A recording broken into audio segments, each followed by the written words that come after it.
係啊，絕對會俾大家驚喜啊！即係佢飛嘅時練習已經做咗個驚人嘅時速，比原車咧快咗1秒鐘啊！呢個係好好嘅時間嚟嘅。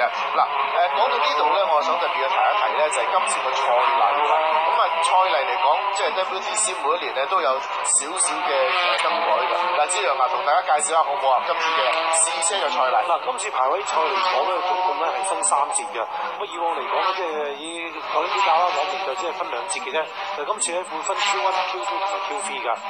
咁啊 Q1 咧，咁啊今次就總共有23架賽車嚟參賽啊。咁換句話講咧，所有嘅戰車咧23架車都會喺 Q1 出場㗎。咁啊去到 Q2 咧，咁啊會淘汰啦。咁啊首先你 Q1 就會淘汰咗其中11架車，咁啊變咗得返12架車咧，先至可以進入呢個 Q2 㗎。咁啊剩翻12架車繼續喺呢個 Q2 裏面咧，咁啊點樣咧？咁啊試完之後，咁剩翻5架就進入 Q3 嘅。有意外又係74號車嘅奧拿喎。哎呀，呢個位啊真係好麻煩喎，成個車打橫咗喺度。係啦，掉咗頭添啊！冇錯。奧拿今日喺呢個練習嘅時候已經曾經發生過意外㗎啦。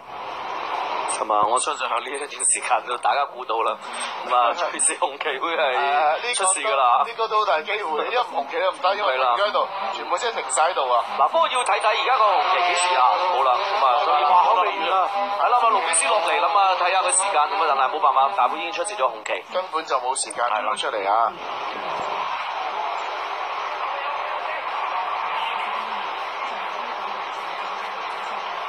奧拿咧原本係參加 TC2 組別嘅嘛，但係因為臨時咧原本參加 TC1 組別啊，駕駛雪佛蘭 Cruze 戰車嘅克羅地亞車手啊，咁啊博哥迪因為受咗傷啊，所以就唔能夠參與今次澳門站嘅賽事，咁啊由奧拿喺頂上噶。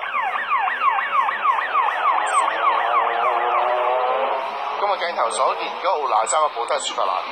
係啊，所以佢轉咗車㗎。係啦，冇錯。即係如果報名名單咧，奧拿就係揸呢個11㗎。係啦，咁我亦都有個小插曲咧，就係話因為雪佛蘭車隊其實今年嚟講咧就唔係原廠車嘅參加啦，咁所以咧就喺啲私人車隊嘅雪佛蘭嘅補給嘅零件咧係有啲問題嘅，咁啊所以變咗咧佢哋都好擔心。今次咧就只係由咧以往同雪佛蘭車廠合作開嘅 RML 車隊咧，就負責去運作同埋去改裝咧，就6部嘅雪佛蘭戰車咁啊，將 upgrade 成為一啲個 TC1 嘅規格㗎。係睇翻剛才意外，咁啊奧拿話明顯就超速咗啦。係啦，冇錯啦，根本就係好明顯就爆咗埋欄。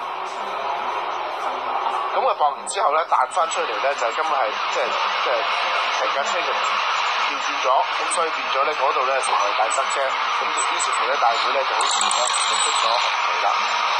咁啊現時咧咁啊6架嘅雪佛蘭嘅 TC1 嘅戰車咧，咁 upgrade 咗成為呢個規格之後咧，就分別咧就係提供俾3支嘅車隊運作㗎。咁啊分別有呢個Compass 嘅車隊啦，亦都係有呢個 ROAL 嘅 Motorsport 啦。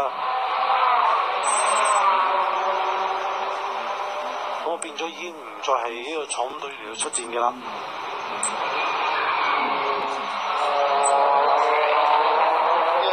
大家咧就係話，其實今年啊嘅WTCC 嘅賽例同埋架車同以往嚟講係有啲唔同嘅，咁所以如果你用翻舊年嗰部雪佛蘭去參加今年嘅賽事嚟講咧，你要提升嗰個組別，即係話咧要係 TC1，咁所以變咗咧，亦都要係加強嗰個資源嘅配合零件嘅配合咧，至能夠出賽到㗎。